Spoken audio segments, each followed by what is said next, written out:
Olá, estamos em mais um programa Viver Direito, que tem sempre um convidado especial para você. E hoje estamos com a doutora Maiara Carvalho, que é doutora em Direito na UFMG e também facilitadora de práticas restaurativas. Muito obrigada. Obrigada a você, Grazi. Que bom ter você aqui com a gente, para poder conhecer um pouquinho mais sobre esse estudo tão importante, né, da justiça restaurativa dentro das comunidades, que gerou até um livro para você. Mas antes, eu queria saber um pouquinho da sua trajetória. Então, Grazi, acho que como meu sotaque não nega, eu venho de Natal, eu sou potiguar, eu estudei Direito na UFRN e logo que terminei meu curso, eu passei na OAB, na verdade passei antes e também passei antes no mestrado. Então eu já concluí o curso e já saí do meu estado. Eu fui estudar na Federal da Paraíba, onde eu fiz mestrado em Direitos Humanos. E logo depois, a vida me trouxe até aqui. Eu tive a grata surpresa de conhecer Belo Horizonte, de vir para cá, me apaixonei pela cidade muito fácil. E vim para cá, na verdade, tentar o doutorado. Na época eu pensava em fazer doutorado na PUC, mas saiu antes o edital da UFMG, eu fiz a seleção e passei. Então acabei ficando por aqui. E é engraçado porque Minas foi uma questão de amor comigo, porque a minha ideia era ficar... Quem te conhece não esquece jamais, sem querer te interromper, mas já te interrompeu. Foi mais ou menos isso mesmo, porque eu vim para cá pensando em ficar 1 ano em Minas Gerais, fazer as disciplinas de doutorado, voltar ao Rio Grande do Norte e tocar minha vida lá. Eu tinha um noivo, eu tinha um apartamento, eu tinha uma vida. E que ficava no Rio Grande do Norte. E acabou que eu gostei muito daqui, eu me encantei muito pelo trabalho aqui com a Justiça Restaurativa e comecei a ficar, e daqui não saí mais. Saí rapidinho, na verdade, fui prestar ajuda humanitária e trabalhar com violação de direitos humanos na Palestina e Israel. Olha, que interessante. Acabei trabalhando lá também com Justiça Restaurativa, comunicação não violenta e outras práticas que hoje eu desenvolvo aqui. E eu acho que isso foi determinante no meu trabalho. Porque eu acabei indo lá no curso do doutorado, eu passei numa seleção, fui por um parceiro da ONU, junto, também financiado pela ONU, o Conselho Mundial de Igrejas, e atuava lá na época, e quando eu via práticas restaurativas e comunicação não violenta sendo usadas mesmo na situação de extrema violência, de guerra, de evicção forçada, com tantos problemas, eu pensava... Ok, então dá para implementar isso no meu lugar também. Por que não trazer isso para o meu lugar? Ali também é possível. Antes eu olhava para o que acontecia aqui e pensava sempre, nossa, mas a gente está num contexto tão difícil, são tantos desafios. E daí quando eu voltei de lá, eu voltei querendo implementar isso assim de todo jeito. E foi quando várias outras oportunidades foram surgindo para mim aqui em BH. Tive a oportunidade de trabalhar nas escolas, no Projeto Nós. Eu produzi a cartilha junto com o Fernando Jaime. Linda.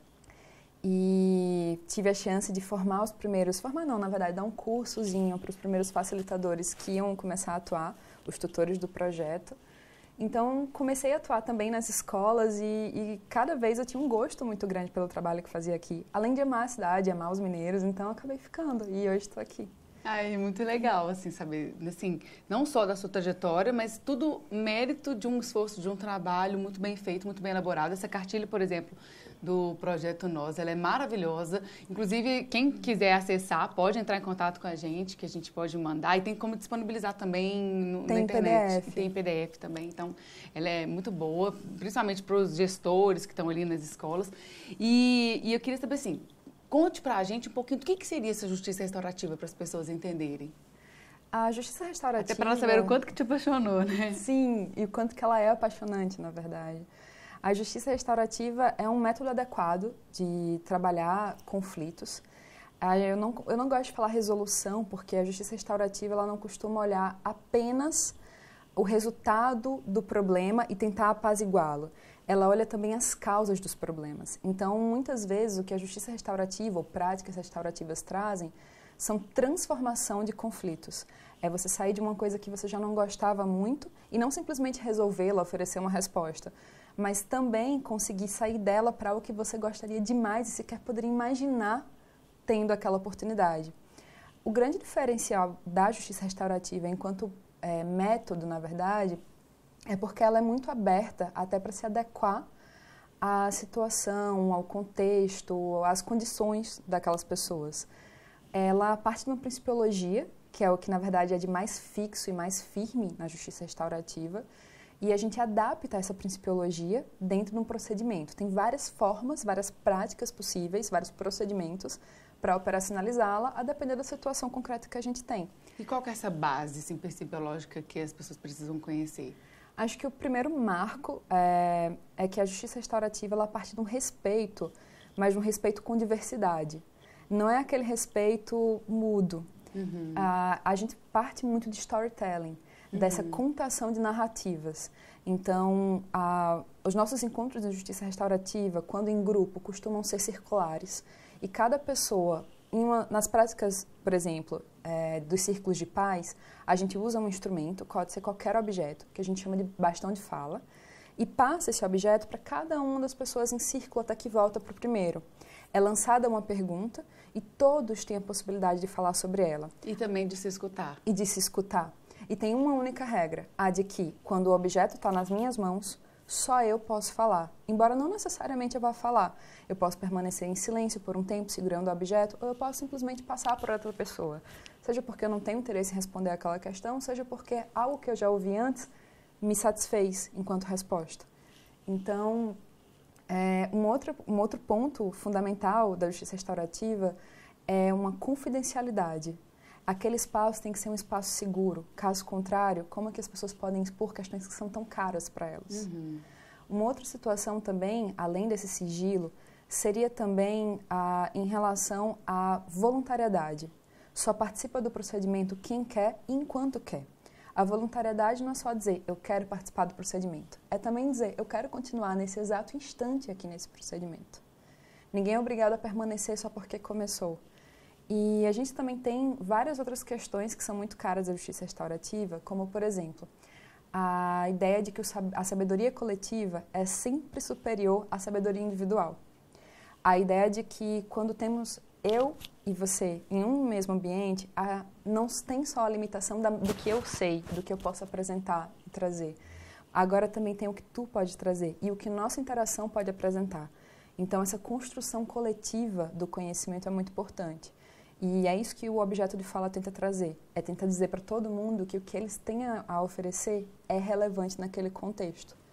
Também tem uma outra situação que é bem importante da justiça restaurativa e que é um marco, é que qualquer prática, mesmo que não seja uma prática de justiça restaurativa comunitária, envolve comunidade, mas no sentido de microcomunidade. Seriam pessoas de referência e afeto daqueles que são diretamente interessados.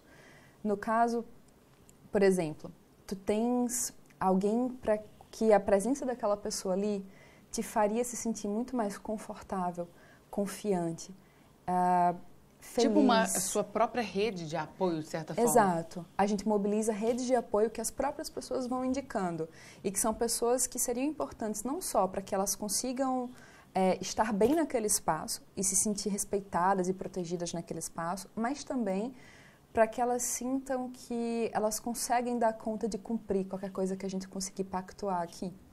Porque não adianta de muita coisa eu sentar contigo, fazer um pacto, me dispor a algo e falar isso de coração, mas eu sair daqui e até o ambiente onde eu moro, onde eu trabalho, e aí uma pessoa chegar para mim e dizer, nossa, mas você é uma besta.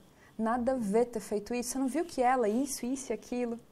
Ou me trazer alguma outra coisa como... Alguém que possa influenciar de alguma maneira naquele contexto, né? Eu Sim. entendi. Legal, bacana.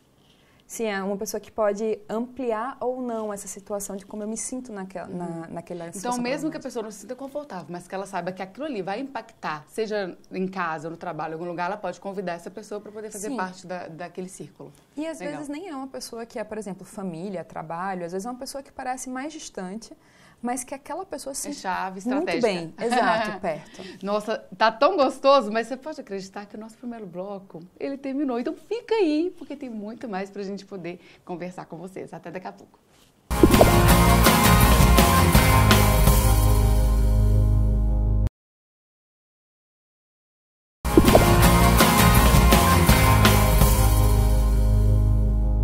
Estamos de volta no programa Viver Direito, que tem sempre um convidado especial, e dessa vez com a doutora Mayara Carvalho, falando sobre justiça restaurativa comunitária. Mayara, a gente falou no primeiro bloco sobre essa questão do que é a justiça restaurativa, o meio que ela está e tudo mais, e eu gostaria de saber uma coisa, que eu fiquei assim, com dúvida até para entrar nesse contexto do nosso assunto. Com relação à comunidade, você falou assim que a justiça restaurativa tem a microcomunidade, tem sempre um contexto de comunidade envolvido e tem o âmbito comunitário. O que seria comunidade, o conceito de comunidade para a justiça restaurativa, por exemplo? A justiça restaurativa, ela trabalha a comunidade como associação humana de pertencimento e significado. Quando eu falo pertencimento, acho que a conexão dá para entender melhor, mas significado eu acho importante destrinchar um pouquinho. É significado tanto no sentido de eu ser significante naquele espaço, de eu me sentir significante naquele espaço, como também no sentido daquele espaço fazer sentido em mim, ele ser significativo para mim. Então tem esse misto. E daí a gente pode ver como comunidade, família, escola, trabalho, muitas vezes lugar de moradia, embora não necessariamente esses lugares vão desempenhar esse vínculo comunitário em nós. Mas quando a justiça é restaurativa e comunitária ao mesmo tempo, ela tem um plus. Além desse vínculo comunitário, dessa base, a gente tem também a ideia de que essa justiça, ela acontece na comunidade, para a comunidade e pela comunidade. Então, ela tem além de toda a principiologia, toda a metodologia própria da justiça restaurativa, ela tem esse plus. É importante dizer que não se confunde com justiça no território. Não seria o caso, por exemplo, de uma justiça que um PCC, por exemplo, fizesse. Porque não é simplesmente o fato de acontecer... É o conceito de justiça, né? Isso. Vai além. Vai além. E essa justiça, ela tem toda aquela principiologia de inclusão, de responsabilidade ativa, de envolvimento dos agentes, de contação de histórias, de respeito, de sigilo, dessas comunidades, microcomunidades afetadas, mas também esse outro novo contexto. De uma justiça na, para e pela comunidade. E nessa ideia, na verdade, é uma ideia muito de presente, no seguinte sentido. Quando a gente faz um falso radicalismo de que o mundo só vai ser bom quando acontecer, por exemplo, uma revolução, quando o candidato X assumir, quando tal coisa acontecer, a gente coloca para depois algo que a gente pode começar a fazer hoje e não se engaja.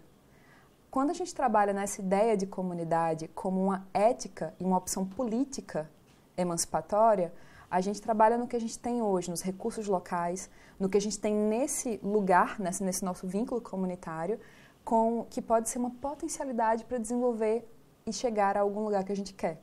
E aí eu tenho uma questão também. Qual que é o contexto, então, para se aplicar a justiça restaurativa? Quando que ela cabe? Quando que cabe justiça restaurativa? Em que contexto? Qual que é o propósito específico? Sempre que houver algum interessado. Ela não precisa nem de conflito, propriamente dito. E aquela questão de dano, tem o dano, tem a responsabilização, sim, muitas vezes vítima, agressor. Sim.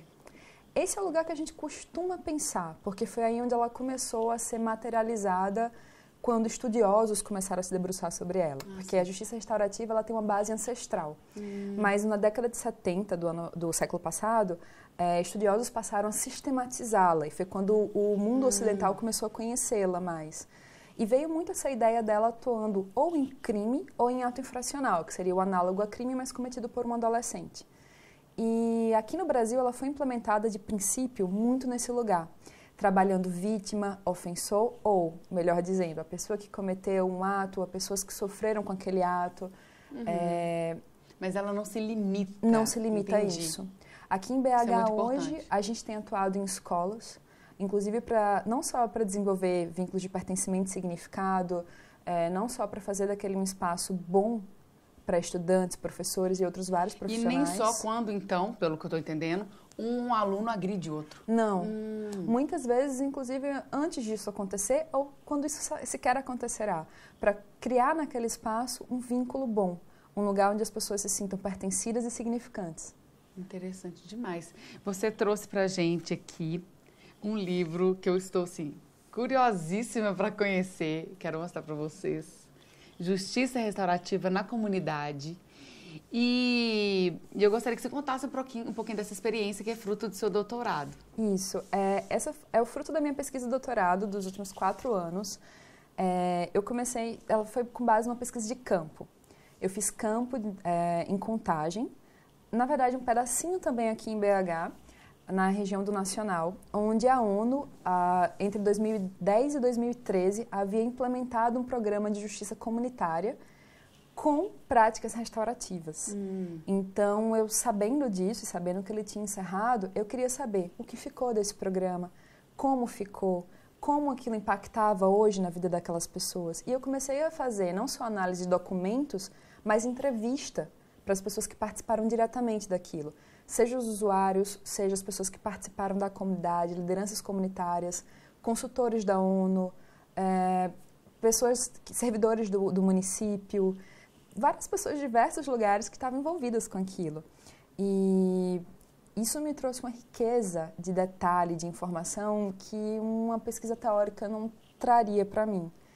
E então eu resolvi fazer tanto esse livro quanto a tese, cada partezinha de cada um deles é baseado na experiência específica que aconteceu em Contagem. Eu vou relacionando a prática e aí assim eu desenvolvo a teoria. Mais uma prática, desenvolvo a teoria.